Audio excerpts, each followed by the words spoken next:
எல்லாரோடையும் அந்த சந்தோஷமா இருக்கிற அந்த தருணங்கள தான் நாம பார்க்கணும்.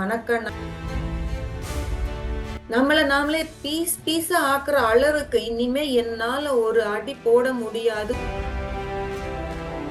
நாம உடல் அப்படின்ற நிலையில தானே சுத்திட்டு இருக்கோம். வெளியில வந்தா தானே நமக்கு தெரியும். வெளிய வரும்பொழுது தான் நம்ம உணர்றோம். நாம தெய்வீகத்தோட ஒரு ஒளி கீற்று நாம. என்ன எதுக்காக நான் செய்றேன் அந்த செயல்? இத நான் தான் டிசைன் பண்ணி வந்திருக்கேன். மற்றவங்களுக்கு சில சமயங்கள்ல கஷ்டத்த குடுத்தா கூட, ஆனா இது நான் ஏற்று வந்த கதாபாத்திரத்துல ஒரு பகுதி.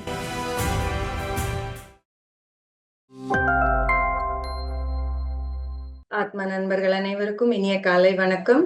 முதலில் நமது குரு பிரம்ம ரிஷி பிதாமகா பத்ரிஜி அவர்களுக்கும், ஸ்வர்ணமாலா பத்ரி மேடம் அவர்களுக்கும் என் மனமார்ந்த நன்றியையும் வணக்கங்களையும் தெரிவித்துக் கொள்கிறேன். உங்கள் அனைவரையும் காலை மலர் நிகழ்ச்சிக்கு வரவேற்கிறேன் மாஸ்டர்ஸ். அனைவருக்கும் இனிய தமிழ் புத்தாண்டு நல்வாழ்த்துக்கள்.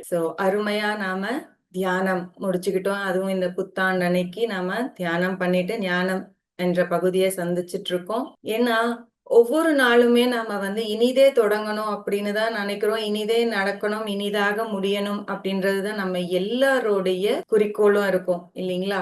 சோ அந்த மாதிரி அதுவும் புத்தாண்டு அன்னைக்கு நாம இந்த மாதிரி ஒரு நாளை தொடங்குறோம். அழகான ஒரு தகவல்களோட இந்த நாளை நாம தொடங்குறோம். ஏன்னா இந்த ஆன்மா இந்த பூமிக்கு வந்திருக்கு அப்படின்னா சில விஷயங்களை கற்றுக்கொள்வதற்கு தான். நேத்திக்கு நம்ம பார்த்தோம் இல்லையா? பத்ரி சாருடைய மெசேஜ்ல என்னன்னு பார்த்தோம்? இந்த உடல் தான் ஆலயம் அப்படின்ற விஷயத்த நம்ம பல காலமா நம்ம கேட்டுக்கிட்டே வந்துட்டு இருக்கோம். எங்கேயோ இல்ல, இங்கதான் இருக்கு அப்படின்னு. அண்ட் நாம செய்யற செயல்கள் தான் நாம அந்த உள்ள இருக்கிற அந்த கடவுளை வழிபடுற விதம் அப்படின்னு சொல்லி நாம பார்த்தோம். நம்ம கடவுளை நாம எப்படி வழிபடுறோம்? அழகான குணங்களோட நாம அவரை வழிபடுறோம் இல்லையா? நம்ம கோயிலுக்கு போறோம் புத்தாண்டு அன்னைக்கு, எல்லாரோடையும் இனிதே பேசுறோம், சந்தோஷமா கொண்டாடுறோம்.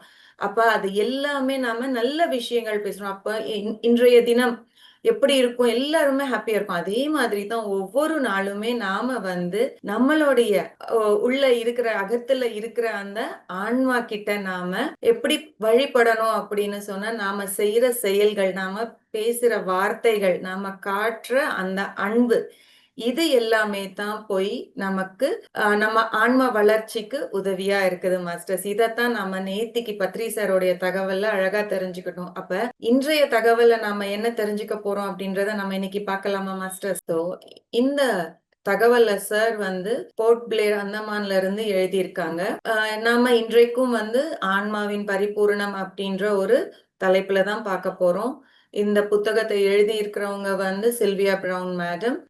அவங்க இந்த சோல்ஸ் பெர்ஃபெக்ஷன் அப்படின்ற கொடுத்திருக்கிற புத்தகத்துல இருந்து சார் நமக்கு கொஞ்சம் கொஞ்சமா ஒவ்வொரு நாளுமே கொடுத்துட்டு இருக்காரு. சோ இன்றைய தினம் அவர் என்ன சொல்றாரு அப்படின்னா, உங்கள் பரிபூர்ணத்துவத்தை மனக்கண்ணால் காணவும் அதை ஆழமாக புரிந்து கொள்ளவும் தொடங்குங்கள்.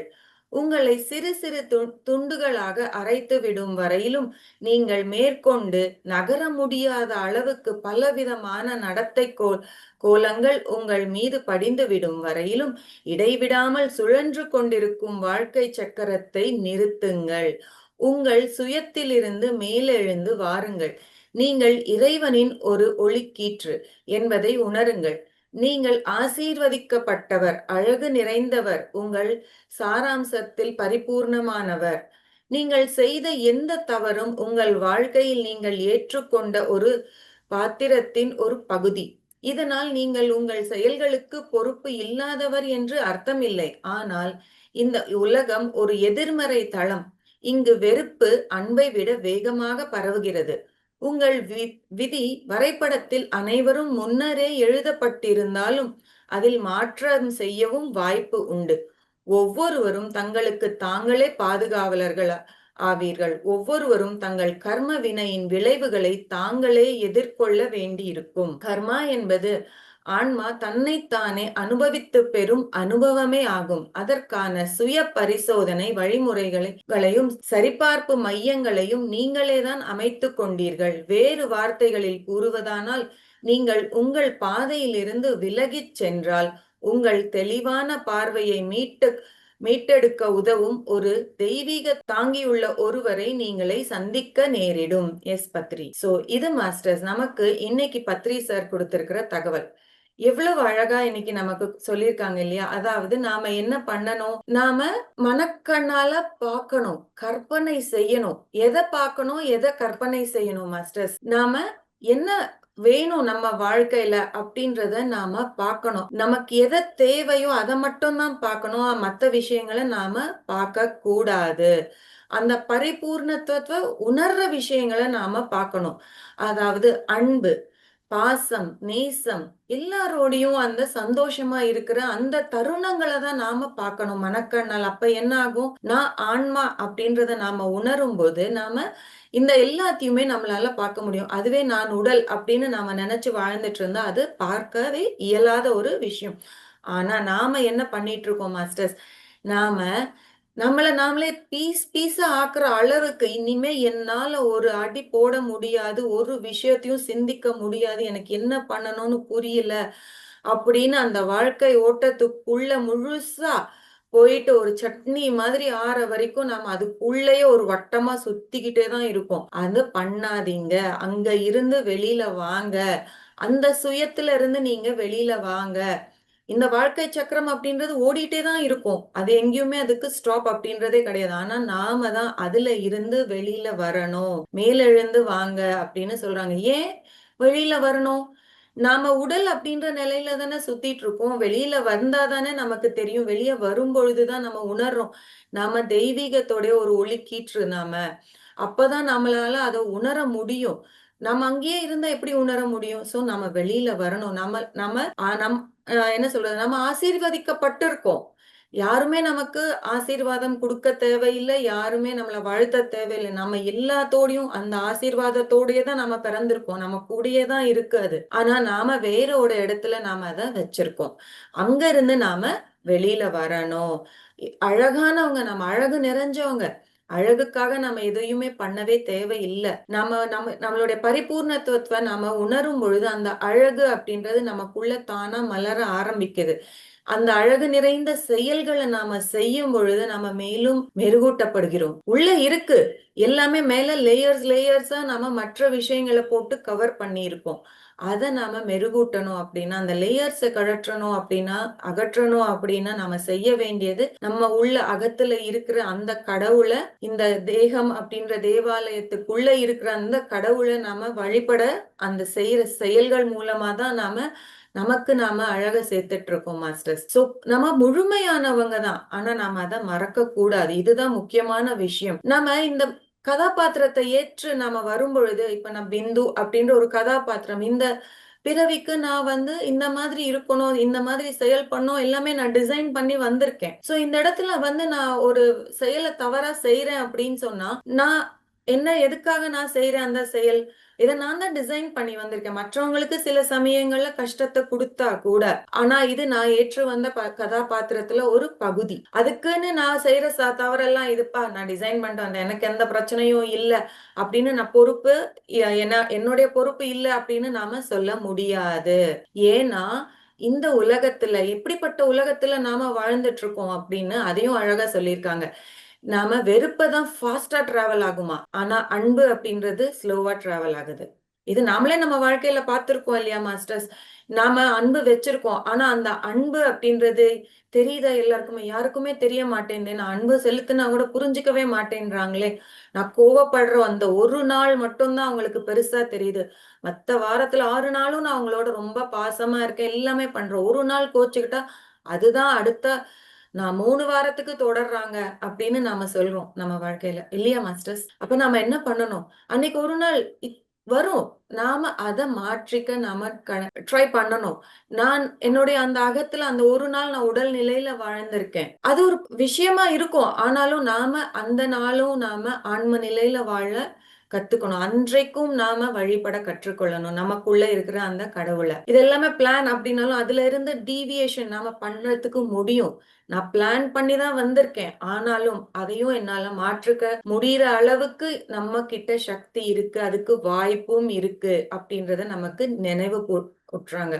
ஏன்னா, இது எல்லாமே நமக்கு தெரியும். ஆனா, நாளடைவுல நாம பல விஷயங்கள், நம்ம சுத்தி இருக்கிற விஷயங்கள்னால, பல விஷயங்கள்னால நாம அத மறந்து போயிடுறோம். சோ, நாம இத கேட்கும் பொழுது, ஒவ்வொரு நாளும் மீண்டும், மீண்டும் நாம கேட்கும் பொழுது, நமக்கு இது எல்லாமே நினைவுக்கு வரும். எஸ், என்னால என்னுடைய வாழ்க்கைய மாத்திக்க முடியும். நான் டிசைன் பண்ணிட்டு வந்தாலும் இட்ஸ் ஓகே. இனிமே நான் என்னுடைய வாழ்க்கைய நான் இப்படித்தான் வாழுவேன் அப்படின்னு நாம அத மாற்றிக்கிற அளவுக்கு சக்தி நமக்கு இருக்கு.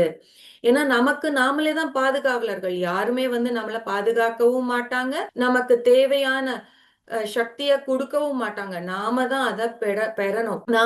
இந்த நாம செய்ற இந்த செயல்களுக்கான அந்த விளைவுகள கூட நாம தான் அத அனுபவிக்கணும் மாஸ்டர்ஸ். ஏன்னா இந்த ஆன்மா அப்படின்றது எதுக்கு இந்த பூமிக்கு வந்திருக்கு? நமக்கு ஃபர்ஸ்ட் பார்த்தோம் இல்லையா? அனுபவிக்கிறதுக்காக வந்திருக்கு. எத அனுபவிக்க? நாம செய்யற செயல்கள் நல்லதோ, கெட்டதோ எல்லாத்தையுமே அனுபவபூர்வமா அதை ஏற்று நடப்பதற்காக வந்திருக்கு.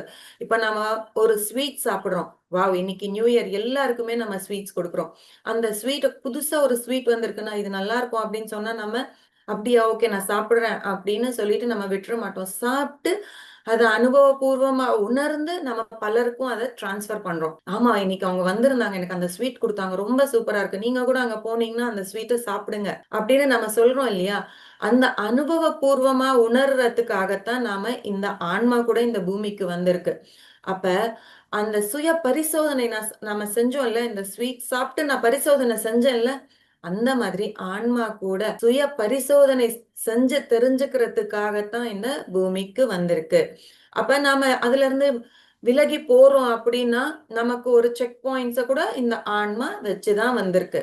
சோ அந்த செக் பாயிண்ட்ஸ் என்ன பண்ணும்? நம்ம விலகி போகும்பொழுது டக்குன்னு அந்த சமயத்துல யாராவது ஒருத்தர் வந்து நமக்கு சொல்வாங்க. "நீ என்ன இப்படி பண்ணிட்டு இருக்க? இந்த இந்த பாதையில போ, இங்க போ, இவங்கள பாரு, இந்த வேலைய பண்ணு, இத செய், இந்த மாதிரி நீ தியானம் பண்ணு, இந்த புத்தகத்த படி" அப்படின்னு சொல்லி நமக்கு ஞாபகப்படுத்துவாங்க. மறுபடியும் நாம இந்த பாதைக்கு வருவோம்.